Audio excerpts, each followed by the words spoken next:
नमस्कार मित्रों, मैं फूलचंद झाझड़िया अपने YouTube चैनल कानूनी नज़रिया पर आपका हार्दिक स्वागत करता हूं। आज कानूनी विषय पर चर्चा के क्रम में हम ये देखेंगे कि रुपए पैसे के लेन देन के मामलों में जब विवाद उत्पन्न होता है तो उसमें आमतौर पर यह देखा है कि फौजदारी मुकदमा दायर किया जाता है, FIR दर्ज करवाई जाती है या परिवाद पेश किया जाता है।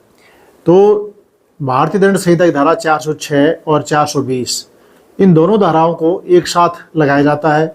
एक साथ लगाए जाने के पश्चात बाद अनुसंधान पुलिस भी एक साथ इनका आरोप साबित मानते हुए चालान पेश करती है।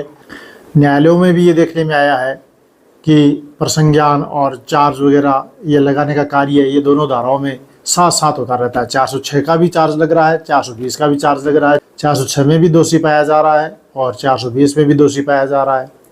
तो प्रश्न ये है कि क्या ये इस तरह का संभव है?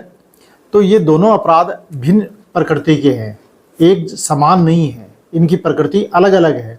तो फिर ये दोनों एक ही ट्रांजैक्शन पर दोनों धारा कैसे लागू हो सकती हैं? एक ही समव्यवहार पर ये दोनों अपराध कैसे माने जा सकते हैं? आज हम इस पर चर्चा करेंगे। तो इस पर चर्चा करने से पहले हम ये देखेंगे कि इन भारतीय दंड संहिता में इन दोनों अपराधों की क्या परिभाषा दी गई है और इसके बारे में क्या कहा गया है।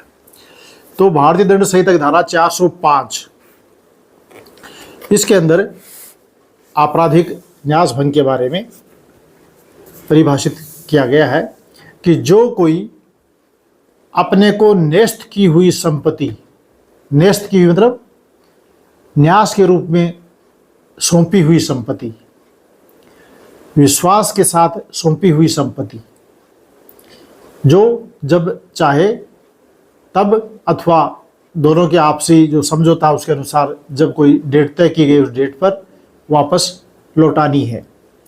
तो जो कोई अपने को न्यस्त की हुई संपत्ति का बेईमानी पूर्वक दुर्विनियोग कर लेता है। दुर्विनियोग क्या? दुर्विनियोग का मतलब यह है कि किसी अन्य व्यक्ति के धन का जानबूझकर अवैध रूप से उपयोग करना, उसको दुर्विनियोग कहते हैं। तो न्यस्त की हुई हो और बेईमानी पूर्वक वह व्यक्ति उस संपत्ति का दुर्विनियोग कर लेता है। न्यस्त की संपत्ति का मतलब है कि जिसने न्यस्त की मालिक वही है, केवल कब्जा सौंपा है। जैसे पत्नी शादी होकर के आती है और वो अपने जेवर अपनी सास को सौंप देती है। अब वो जब कोई ब्याह शादी पार्टी अलग होती है तो उसके अंदर वो कहती है कि मेरे को वो जेवर पहनने हैं, आज मुझे देना। तो सास उनको वापस दे देती है, फिर वो पहन लेती है, फिर वापस सौंप देती है। इसको कहते हैं न्यस्त करना, सौंपना। सौंपे हुए धन को या संपत्ति को जब कोई बेईमानी आ जाए बाद में मन में और वापस नहीं लौटाए तो इसको आपराधिक न्यास भंग कहते हैं। उस न्यास को भंग कर दिया, उस विश्वास को भंग कर दिया और संपत्ति जो वापस लौटानी है वह नहीं लौटा रहा है, तो इसको आपराधिक न्यास भंग कहते हैं। और इस आपराधिक न्यास भंग की परिभाषा तो धारा 405 में दी गई है और दंड इसका धारा 406 में है, इसलिए 406 का अपराध बोला जाता है। तो 406 में इसका दंड दिया कि 3 वर्ष का कारावास या जुर्माना या दोनों ये सजा इसमें हो सकती है। अब धारा 420 क्या है? तो इसके लिए 415 धारा देखनी होगी। तो धारा 415 भारतीय दंड संहिता क्या कहती है? क्या कहा गया कि किसी संपत्ति को देने के लिए, कोई संपत्ति प्रॉपर्टी रुपया भी हो सकता है और कोई संपत्ति भी हो सकती है, तो किसी संपत्ति को देने के लिए कपटपूर्वक या बेईमानी पूर्वक प्रवंचना कर उत्प्रेरित करे। प्रवंचना बेईमानी से तथ्यों को छुपा करके, झूठ बोल करके, और क्या उत्प्रेरित करे? वो संपत्ति देने के लिए या कोई ऐसा कार्य करने के लिए या कार्य न करने के लिए उत्प्रेरित करे। और इनसे क्या होगा? जो संपत्ति जिससे उत्प्रेरित करके मांग रहा है, लेने की कोशिश कर रहा है, वो संपत्ति यदि दे देता है तो उसको भविष्य में उसका नुकसान होने की पूरी संभावना है। क्यों? क्योंकि वो बेईमानी से ले रहा है, कपट से ले रहा है।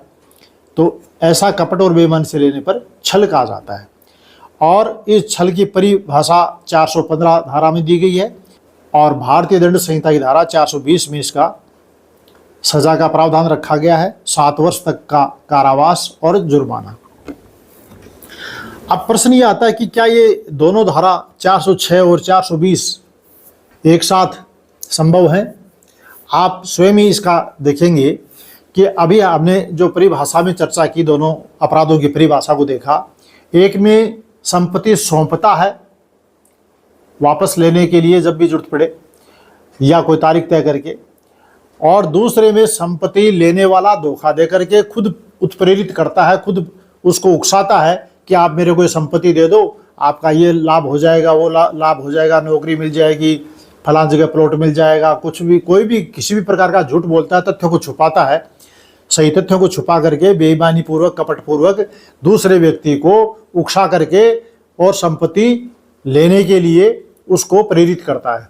तो ये लेने के लिए करता है 415 में, और इसका दंड 420 धारा में दिया गया है।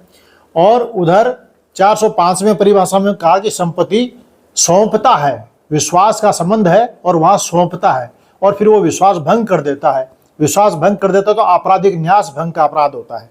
तो एक में सौंपता है, एक में खुद झूठ बोल करके बेईमानी से उसको संपत्ति लेने की कोशिश करता है और लेता है। तो इस मामले को हम ऑनरेबल सुप्रीम कोर्ट के एक निर्णय की मदद से और अच्छी तरह से समझने की कोशिश करेंगे। तो ऑनरेबल सुप्रीम कोर्ट का ये निर्णय है क्रिमिनल अपील नंबर 2357/2024, और इसका निर्णय कब हुआ? निर्णय हुआ 1 मई 2024 को, 1/5/2024।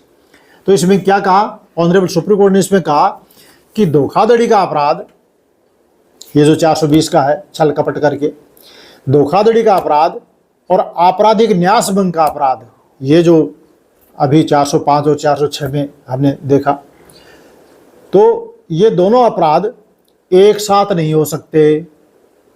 ऑनरेबल सुप्रीम कोर्ट ने 1 मई 2024 को इस मामले में ये कहा कि धोखाधड़ी का अपराध और आपराधिक न्यास भंग का अपराध, यानी कि 420 और 406, ये दोनों अपराध एक साथ नहीं हो सकते। क्यों नहीं हो सकते? देखिए, धारा 420 जो धोखाधड़ी में दंड का प्रावधान है, तो धोखाधड़ी के अपराध में लेन देन के शुरुआत में ही बेईमानी का इरादा मौजूद होता है। ये 420 वाला शुरू से ही बेईमानी होती है। और 406 में क्या होता है? 406 में ये स्पष्ट किया गया कि आपराधिक न्यास भंग के मामले में पक्षकारों के बीच एक संबंध होता है। कैसा संबंध? विश्वास का संबंध। उसी संबंध के विश्वास पर एक पक्ष दूसरे को संपत्ति सौंपता है। इसमें कोई बेईमानी से उकसा करके लेने की कोशिश नहीं कर रहा, खुद सौंपता है। भले ही बाद में बेईमानी का इरादा आ जाए, चाहे बाद में बेईमानी आ जाए, उस समय दोनों के बीच में कोई बेईमानी की बात नहीं होती है। विश्वास का संबंध होता है, एक सौंपता है, दूसरा लेता है। संपत्ति सौंपी जाती है और सौंपने वाला मालिक बना रहता है। तो इसमें संपत्ति सौंपी जाती है, उसमें झूठ बोल करके, धोखा दे करके ली जाती है। तो दोनों अलग अलग चीजें होगी, एक साथ कैसे होंगे दोनों अपराध? धन के आदान प्रदान का सामान्य लेन देन सौंपना नहीं माना जाता। अब देखिए, एक तीसरी चीज और है, वो सिविल डिस्प्यूट की जो बातें हैं। रुपए किसी ने उधार दिए और वो वापस आधे चुका दिए, आधे नहीं चुका पाया, तो उसमें 406 या 420 की बात नहीं है, वो मनी रिकवरी सूट होगा, धन वसूली का वाद होगा। इसी प्रकार एक मामले में अर्नेस्ट मनी वापस नहीं लौटाई, जो बयाना राशि या अमानत राशि जिसको कहते हैं, तो अमानत राशि नहीं लौटाना, तो उसमें भी ऑनरेबल सुप्रीम कोर्ट ने ये कहा कि ये क्रिमिनल ऑफेंस नहीं है, ये सिविल डिस्प्यूट है। तो एक तो सिविल प्रकृति की वाद हो गई, एक क्रिमिनल हो गया। तो क्रिमिनल में दो भागों में कर दिया, एक 406, एक 420। तो या तो 406 होगा या 420 होगा। यदि बेईमानी से उकसा करके लिया है, झूठ बोल के, धोखाधड़ी करके, तो 420 होगा। यदि विश्वास के संबंध के आधार पर सौंपा है प्रॉपर्टी को, तो 406 होगा, विश्वास भंग करने पर, न्यास भंग करने पर। और इन दोनों को एक साथ एक ट्रांजैक्शन के मामले में, एक संपत्ति का जो सौंपने का कार्य हुआ है या उकसा करके लेने का कार्य हुआ है, इसमें दोनों धाराएं नहीं लगेंगी, दोनों अपराध नहीं होंगे, नहीं माने जाएंगे। एक ही अपराध दोनों में, या तो 405 में जो परिभाषित है वो होगा, या 415 में छल परिभाषित है वो होगा। 405 में परिभाषित हुआ तो 406 का दंडनीय अपराध बना, और 415 छल की परिभाषा में आया तो 420 के तहत दंडनीय अपराध बना। तो ये ध्यान देने की बात है। इसमें पुलिस भी लापरवाही कर देती है और दोनों के अंदर चालान पेश कर देती है, और ये किसी का कोई पैसा नहीं आ रहा है तो 406 और 420 का FIR दर्ज करा दो। भाई सिविल डिस्प्यूट है या क्रिमिनल है, पहले तो ये देखो। यदि सिविल है तो सिविल में जाओ, इसको क्रिमिनल क्यों रूप दे रहे हो जबरदस्ती। और क्रिमिनल है तो पहले ये देखो कि आपने सौंपा है, आपको उकसा करके लिया है। यदि आपको उकसा करके लिया तो 420 में जाओ, और यदि आपने खुद ही सौंपा अब वो वापस नहीं लौटा रहा है, न्यास भंग कर रहा है, विश्वास भंग कर रहा है, तो फिर 406 में जाओ। 420 में कैसे जाओगे? 406 के अंदर बाद में बेईमानी आती है, और 420 के अंदर पहले से ही बेईमानी, स्टार्टिंग में बेईमानी होती है, शुरुआत से ही। तो ये दोनों में अंतर है। मैं आशा करता हूँ कि इस तथ्य को आप समझे होंगे, और यदि वीडियो अच्छा लगा हो तो आप इसे लाइक कीजिए, शेयर कीजिए, सब्सक्राइब कीजिए। बहुत बहुत धन्यवाद। नमस्कार।